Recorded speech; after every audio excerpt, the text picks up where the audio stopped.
Bom, pessoal, dando prosseguimento a essa sequência de gravações de vídeos sobre a nossa lista, né, de impulso e quantidade de movimentos, eu vou gravar agora. A gente fez no primeiro vídeo a questão 1 da UERJ e a questão 4 do Enem. Agora eu vou fazer as questões 2 e 3 da UERJ, tá? Vai ser esse nosso vídeo, para não ficar muito longo também. Vamos lá.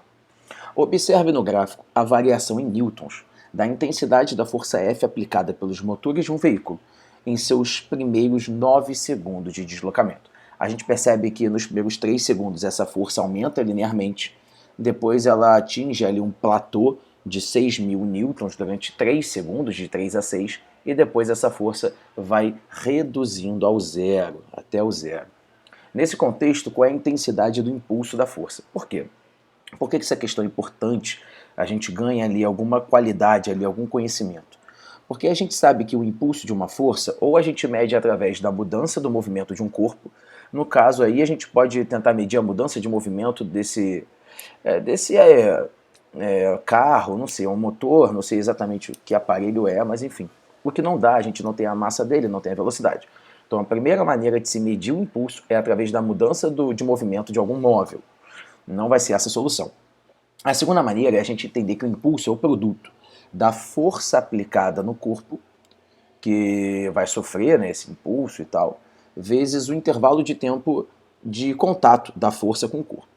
Bom, mas isso só pode ser feito se a força for constante, né? Se a força for variável, a gente tem que somar cada força vezes o tempo. A gente tem que ficar somando direto. Então você tem, por exemplo, uma força aqui durante um certo intervalo infinitesimal de atuação da força, de 0,001 segundo. Aí é depois uma outra força. O que a gente tem que fazer? Então é a área do gráfico. A gente tem um gráfico força-tempo, a área do gráfico nos dá o impulso, tal qual a área do gráfico velocidade-tempo nos dá o deslocamento, a área do gráfico força-deslocamento nos dá o trabalho da força. Então, lembrem, gráfico força-tempo, a área vai nos dar um impulso. Então, sabendo esse mecanismo de resolução, a questão fica bem trivial. Basta fazer a área do trapézio que eu tenho um impulso, que essa força realizou nesse veículo. É um veículo, né? Não tinha visto que era um veículo. Eu sei o impulso que essa força realizou no veículo ao longo desses 9 segundos, tá bom? Então vamos lá, trapézio.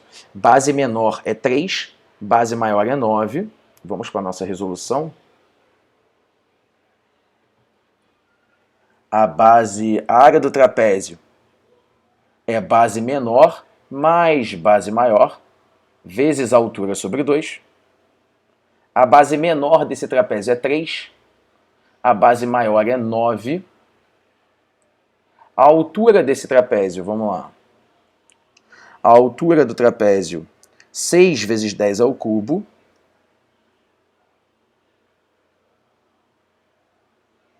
Sobre 2. Pronto, a gente tem a área do trapézio. Aqui, cortai-vos. 2 com 6 vai ficar 3.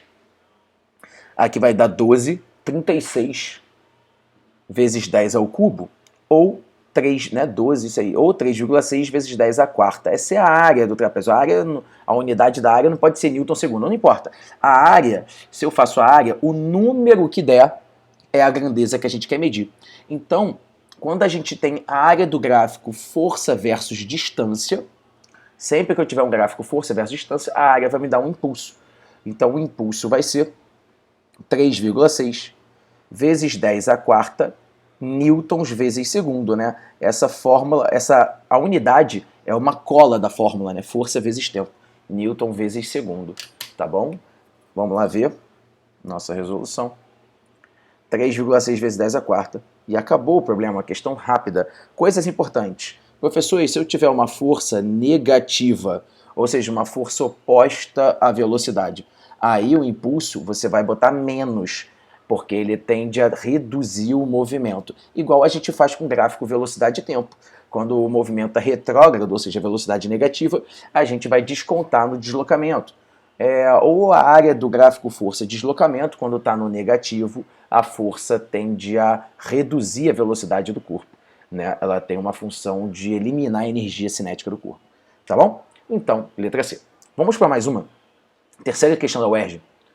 Em uma mesa de sinuca, as bolas A e B, ambas com massa igual a 140 gramas, deslocam-se com velocidades VA e VB na mesma direção e sentido. O gráfico representa essas velocidades ao longo do tempo. Então você tem uma bolinha com velocidade de 10 metros por segundo e uma bolinha com velocidade de 6 metros por segundo, ambas na mesma direção e sentido.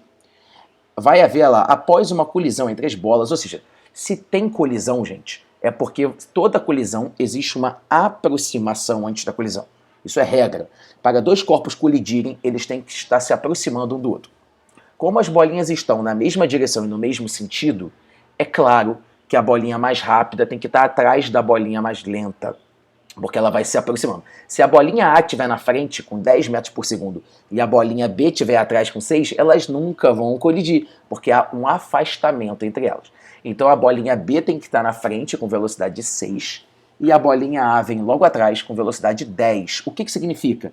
A cada segundo, essas bolinhas se aproximam 4 metros. A bolinha A vai andar 10 metros, a bolinha B vai andar 6, aí há uma aproximação de 4 metros por segundo. Legal?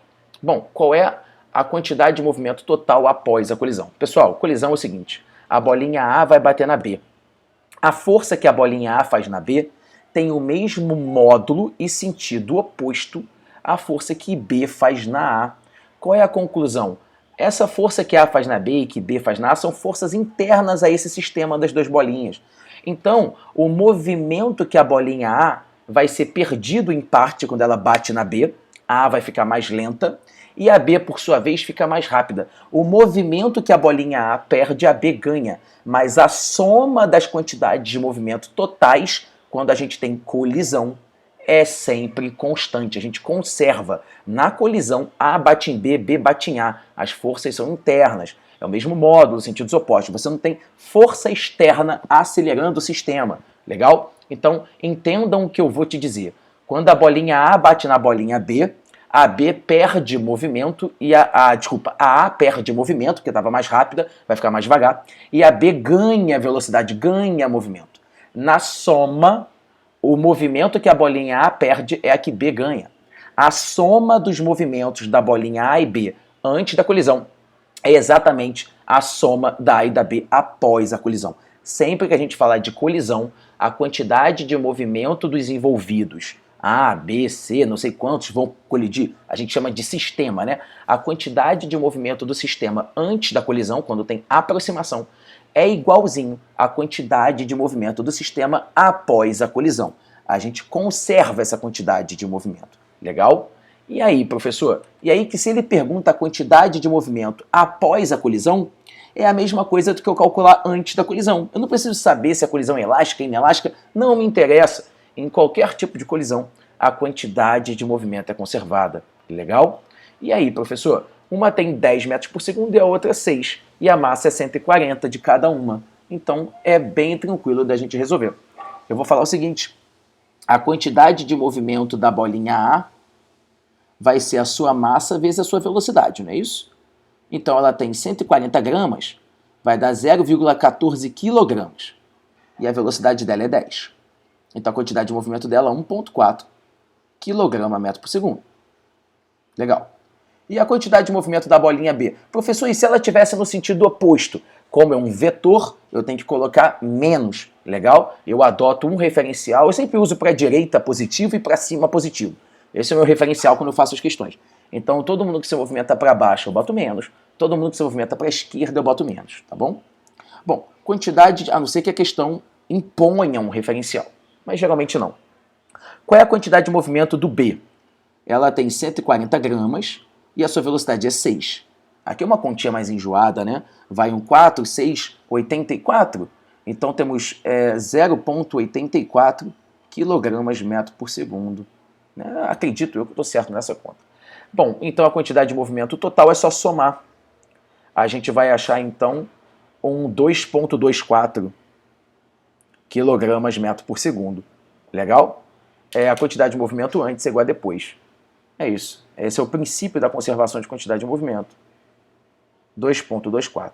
E com isso, nós fizemos a questão 3 e a questão 4. Já fizemos a 2 e a 3 nesse vídeo, já fizemos a 1 e a 4 no outro, né? Já dá pra gente ter uma boa ideia, né? Tem outras questões, mas eu sempre boto as resoluções também, né? Todos os minhas listas têm resoluções. Então é isso, pessoal. Espero que vocês tenham curtido mais um vídeo. Abraços e bons estudos.